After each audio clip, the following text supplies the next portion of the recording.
আমার চ্যানেলে স্বাগতম বন্ধুদের। আজ আমরা মিলারের গার্ল সিনেমার গল্প নিয়ে কথা বলবো। এটি একটি শিক্ষকের গল্প, যে একটি তরুণী সুন্দরী ছাত্রীর কাছে নিজেকে আটকে রাখতে পারল না। তাহলে দেরি না করে চলুন এক্সপ্লেনটি শুরু করা যাক। গল্পটি শুরু হয় সোয়াম নামক এক মেয়ের সঙ্গে, যার মা বাবা অন্য দেশে থাকেন। সায়ও এক ডিজেট বাড়িতে একা থাকতো, যেখানে লেখা তার শখ হয়ে উঠেছিল। জঙ্গল পেরিয়ে সায়ও এক ক্লাসে পৌঁছয়, যেখানে তার দেখা হয় জনাথন মিলারের সাথে। জনাথন মিলার একজন মধ্যবয়স্ক রুশ। সে সফল লেখক হতে পারলো না, তাই সে শিক্ষক হয়ে গেল। যখন কায়রো জনাথনের ক্লাসে এলো, সে তাকে সিলেবাসে দেওয়া কিছু বই পড়তে বলল। কিন্তু কায়রো তো আগে থেকেই সব বই পড়েছে।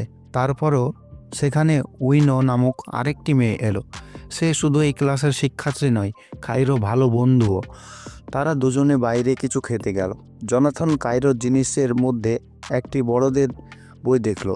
জনাথনের বন্ধু বর্ষিও এখানে কফি আনতে আসে।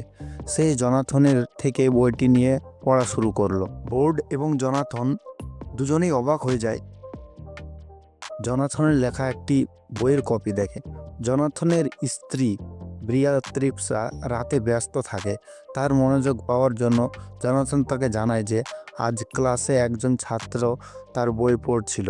তারপর ব্রিসিয়ার বন্ধু এমির থেকে একটি ফোন আসে, কিন্তু ফোনের পর আরও ব্রিসিয়ার ফোন আসে এবং জনাথন বিরক্ত হয়ে পড়ে। পরের দিন সে সব কিছু বোর্ডকে বলে এবং বোর্ড তার উপর হাসতে শুরু করে। তারপর তারা দুজনে দেখে কায়রো আসছে। জঙ্গল গত রাতে সন্তুষ্ট ছিল না। জনাথন খুব মনোযোগ দিয়ে ওর দিকে তাকাচ্ছিল। সে কায়রোকে জিজ্ঞেস করলো, তুমি জঙ্গলে এসে ভয় পাচ্ছ না? কায়রো উত্তর দিল, আমি এই জঙ্গলের সবচেয়ে ভয়ের জিনিস। এটা শুনে জনাথন হেসে উঠল। স্কুলে উইন তার বই ফেলল। বরিস জানতো সে এটা ইচ্ছে করেই করেছে, তাই সে উইনকে জিজ্ঞেস করলো, তুমি কি চাও? উইন বর্ষিকে ইচ্ছে করে খোঁচা দিচ্ছিল। কায়রো এটা দেখলো এবং বলল, তুমি পুরো পাগল। তারপর তারা দুজন সেখান থেকে চলে গেল। তারপর সিন কাট হয় কায়রোর বাড়ি। কায়রো কলেজে ভর্তি হওয়ার একটি প্রশ্ন খুবই চিন্তিত ছিল, যেখানে তাকে তার জীবনে সবচেয়ে বড় অর্জন নিয়ে বলতে বলা হয়েছিল। তারা অনেক কিছু নিয়ে আলোচনা করলো, কিন্তু কিছুই বিশেষ ছিল না। তারপরে উইন বলল, তুমি কি তোমার শিক্ষকের সাথে কিছু একটি করেছো? আর তারপর সেই নিয়ে কিছু লিখতে বলল। কায়রো বলল, জনাথন আমার থেকে 20 বছরের বড়। কিন্তু উইন তাকে বোঝাতে লাগলো যে এখানে সবাই সমবয়সী, আরও জনাথন একজন ভালো মানুষ। কায়রো প্রথমবারের জন্য পারফেক্ট। উইন জনাথন সম্পর্কে বলতে শুরু করলো, কায়রো কিভাবে কায়রোকে দেখে। এটি শুনে কায়রো একটু লজ্জা পেল। পরের দিন থেকে কায়রো জনাথনের প্রতি আগ্রহ বাড়তে থাকে। কায়রো জনাথনের দিকে তাকাতে শুরু করে। জনাথন তার কাছে আসে এবং বলে, ক্লাসের আমার সাথে দেখা করবে। ক্লাসের পর জনাথন বর্ষিকে ডিনারের সঙ্গে আমন্ত্রণ জানায়। বর্ষি সেখান থেকে নচির স্টেপ বের হয়ে যায়। তারপর চলে যাওয়ার পর জনাথন সেই স্টেপটি করার চেষ্টা করতে থাকে। তারপর কায়রো সেখানে আসে। তারা দুজন হাসতে থাকে এবং বিষয়টিকে সাইডে রাখে। জনাথন কায়রোর লেখা একটি প্যারাগ্রাফ এতটাই মুগ্ধ হয়ে গেছিল যে পুরো কবিতাটি মনে রাখে। কায়রো দেখলো যে জনাথন তার প্যারাগ্রাফ মনোযোগ দিয়েছে এবং সে খুশি হলো। জনাথন চায় কায়রো তার প্রিয় লেখকের স্টাইলে একটি ছোট্ট গল্প লেখুক। যদি সে এটি করে, তাহলে জনাথন তাকে মিউটারবে ফুল মার্কস দেবে। কায়রো সঙ্গে সঙ্গে রাজি হয়ে গেল। সে জনাথনকে বলল, আমি তোমার বই পড়েছি। কায়রো তার বইয়ের অনেক লাইনই মনে করলো। জনাথন এই দেখে খুবই মুগ্ধ হলো। সেই কায়রোকে এক সপ্তাহান্তে একটি জায়গাতে ডেকে নিল, যেখানে তারা রাতে তার অ্যাসাইনমেন্ট নিয়ে আলোচনা করবে। বউ এখানে ডিনার করতে গিয়েছিল, উনি তার অর্ডার নিতে আসলো। প্রিয়াত্রিস জোনাথন জিজ্ঞেস করলো, সে কি সেই মেয়ে যার কথা তুমি বলছিলে? জোনাথন বলল, না, সে কায়রো। কিন্তু এটি স্পষ্ট ছিল যে প্রিয়সী জোনাথনের কায়রোর প্রতি আগ্রহের কারণে জেলিয়াস ফিল করছিল। প্রিয়সীর সামনে জোনাথনের গাল মন্দ করতে শুরু করলো, তার রাগ প্রকাশ করতে। তোর আর সেই লেখালেখির জিনিস নেই, বহু বছর ধরে কিছুই লেখিসনি, তুই তো শুধু একটি সাধারণ শিক্ষক। উইকেন্ড কায়রো জোনাথন সেই জায়গাটির কথা বলছিল, যেখানে গেল। জোনাথন তার পিছু পিছু গেল। এখানে তার পাশে বসে একটি লোক কবিতা পড়তে শুরু করলো। জোনাথন খুব মনোযোগ দিয়ে কবিতা শুনছিল। আর কাইরো জনাথনের দিকে তাকাচ্ছিল। কবিতা শেষ হওয়ার পর কাইরো বাইরে বেরিয়ে এসে সিগারেট ধরালো। জনাথনও তার পাশে সিগারেট শেয়ার করতে শুরু করলো। পরের দিন কাইরো জনাথনের সামনে হট ড্রেস পরে এলো। বর্ষি যখন এই ব্যাপারে জিজ্ঞেস করলো, কাইরো কিছুই বলল না। বর্ষি চলে যাওয়ার পর কাইরো জনাথনের সাথে কথা বলা শুরু করলো। তারা ক্লাসের দিকে যেতে যেতে আরও কাছে আসলো। জনাথনের স্ত্রী তার কাছে যাওয়ার ব্যাপারটি একটি মেসেজ পাঠালো।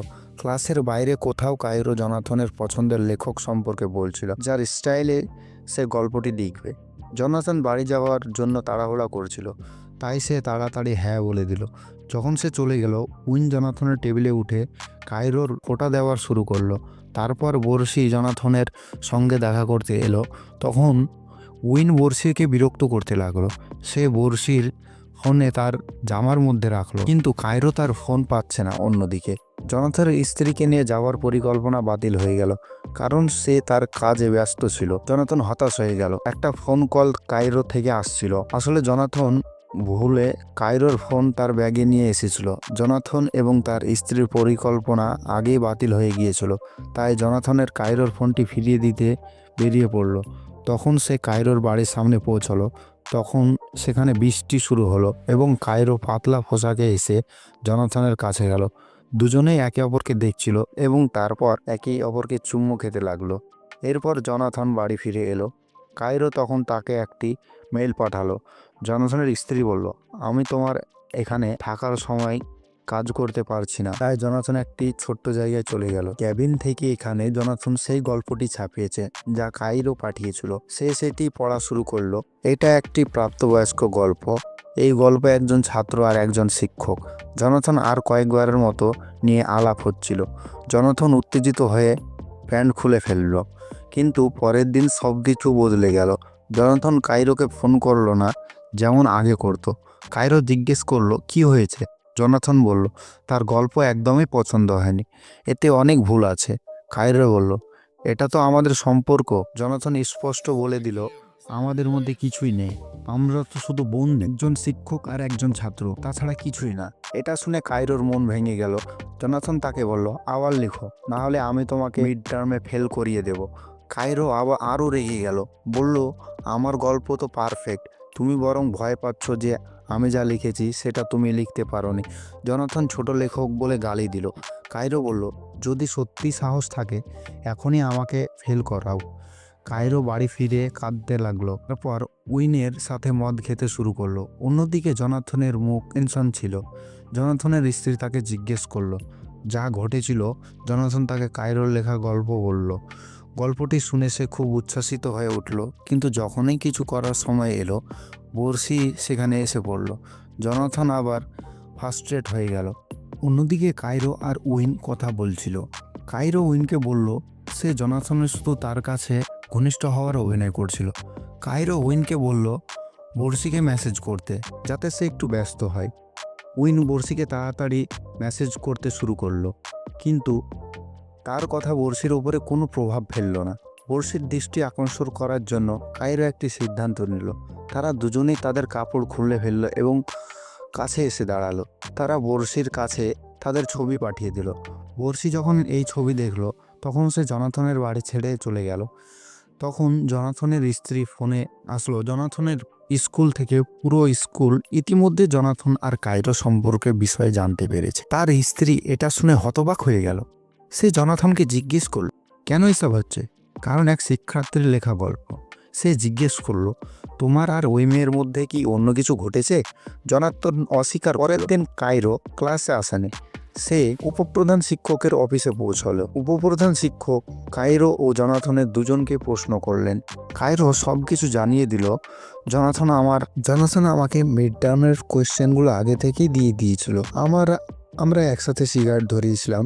স্কুলের বাইরে ওর সাথে দেখা হয়েছিল, কিন্তু যখন জনাথনের পালা এলো, তখন সে প্রশ্নের উত্তর দিতে দ্বিধা করতে লাগলো। এই দ্বিধা দেখে ভাইস প্রিন্সিপাল সব বুঝে গেলেন এবং জনাথনকে তার কাজ থেকে সাসপেন্ড করে দিলেন। অফিসের বাইরে বর্ষি জনাথনকে বোঝাচ্ছিল যে তোমার সীমা দেখে চলা উচিত ছিল, এখন সীমা অতিক্রম করার জন্য তুমি এমন অবস্থায় পড়েছো। বর্ষি সেখান থেকে চলে গেল। বাড়ি ফেরার পর জনাথন তার স্ত্রীর কাছে বলল সে তাকে চাকরি থেকে বের করে দেওয়া হয়েছে। তার স্ত্রী সন্দেহ করতে শুরু করলো, আবার জিজ্ঞেসও করলো, তোমাদের মধ্যে কিছু হয়েছে? কিন্তু জনাথন আবারও অস্বীকার করলো। স্ত্রী এই সব কিছু মানতে রাজি ছিল না। সে জিজ্ঞেস করলো, তোমার কি এই মেয়ের প্রতি অনুভূতি আছে? জনাথন কিছুই বলেনি। তারপর তাদের মধ্যে ঝগড়া শুরু হয়ে গেল এবং তারা একে অপরকে খারাপ দিকে শোনাতে শুরু করলো। ঝগড়াটি এতদূর গড়ালো যে জনাথনের স্ত্রী তার সঙ্গে ডিভোর্স নেওয়ার সিদ্ধান্ত নিল।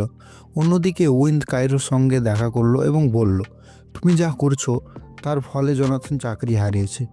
কিন্তু এখন কাইরো এই ব্যাপারের কিছুই ভাবছে না। সে বলল যে জনাথন আমাকে কম মূল্যায়ন করেছে, কিন্তু এখন সে জানবে আমি আসলে কী জিনিস। কাইরো এইসব কথা তার সবচেয়ে বড় সফলতা সম্পর্কে বলল।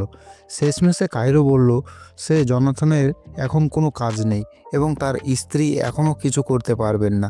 এইভাবে সিনেমা শেষ হয়। তো বন্ধুরা, আজকের ভিডিওটি এইটুকুই। ভিডিওটি ভালো লাগে যদি, তো একটি লাইক দিতে ভুলবেন না এবং আমার চ্যানেলটি সাবস্ক্রাইব করে দেবেন। পরের ভিডিওতে দেখা হবে। ততদিনের জন্য বিদায়।